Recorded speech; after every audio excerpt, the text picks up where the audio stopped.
Hello, this is Anthony Radamonte with Copley Controls. Today I'm going to show you how to use the communications log. The communications log is found in CME under Tools,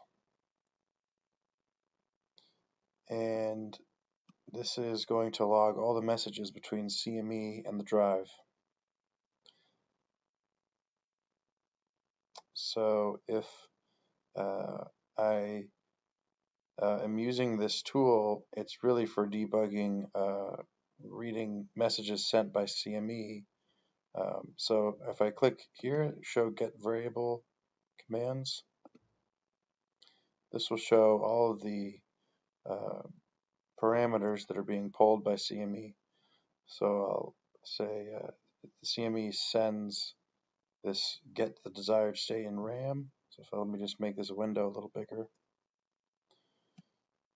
So it sends a command, then it receives the data from the drive. So send, receive, send, receive. That's the pattern.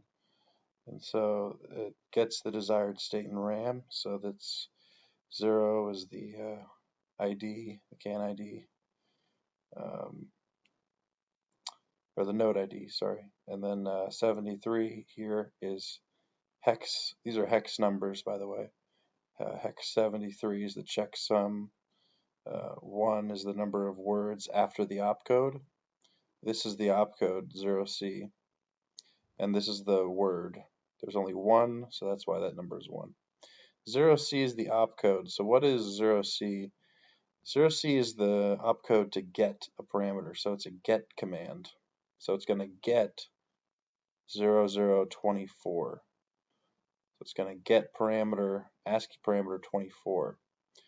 If I want to know what 24 is, I just go to help, all documents, and I would look into the parameter dictionary, have it open already, and I would ask for 24, and it's the desired state. So here's a list of desired state.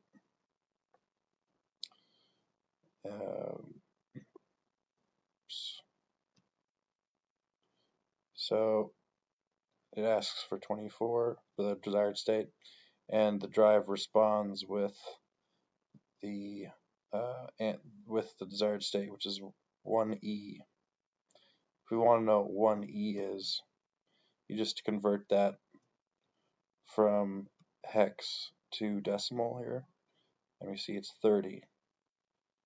So what is that? If I go to the parameter dictionary, I scroll down, 30. Can open interface controls drive. So that's the desired state. So in this way, we can read and debug messages going back and forth from CME in the drive using the communications log. There's also a really nice description of all the opcodes in applications note. So if we go to Copley Controls, go to support, general resources, applications notes, binary serial interface, the second one on the list, and we'll get to this applications note. Here we have a nice example of a serial binary command, and all the opcodes, as I said, are on here. So here are the opcodes. This is their decimal representation. So 0C was what we were saying is I believe that's 13. Let me check. Oh, nope, it's 12. Okay. So this is it. Get variable value. Opcode 12, which is a C. And that is the format of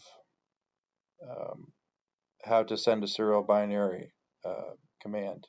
So if you have a serial binary master or you're sending serial binary commands, they'd have to be formatted in this way if you wanted to send the get variable value.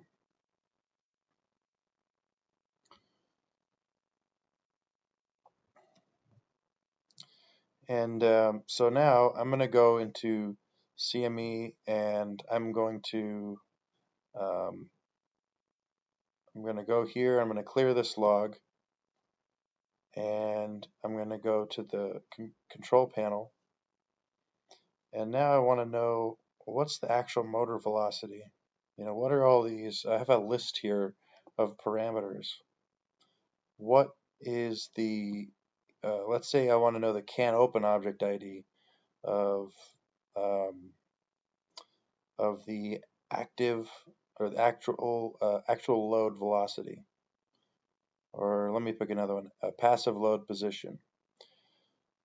So I select that, and now CME is polling this to display it in the GUI. It's going to poll this value. So I'm going to say show the get variable commands, and then I'll uncheck it to stop logging. Go down a little ways here, and we see get position encoder position. And that is the passive load position. So what parameter is that? It is after the opcode.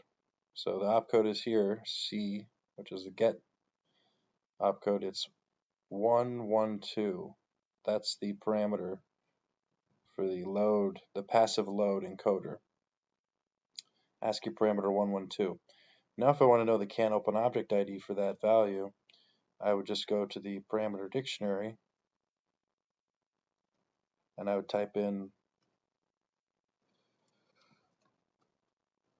0x112,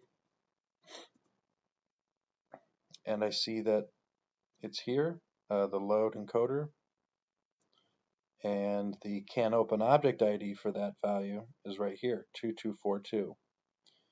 So in this way, we can use the communications log to double check what values CME is actually setting and sending to the drive. So if I say I had a EtherCAT master, I could double check values that CME sends and check their can open object IDs here and cross-reference them in the parameter dictionary. So these are nice ways of using this log to debug the messages between CME and the drive.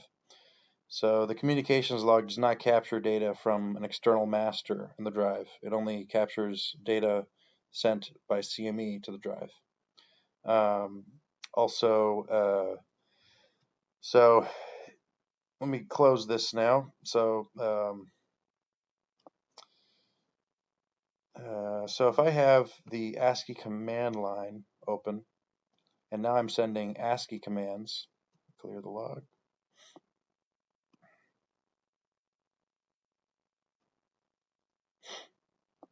Let's say I send a trajectory command, T0. That comes up as this. What is that? Well, that is an ASCII message. So it's not serial binary anymore, it's ASCII, and this is what it looks like.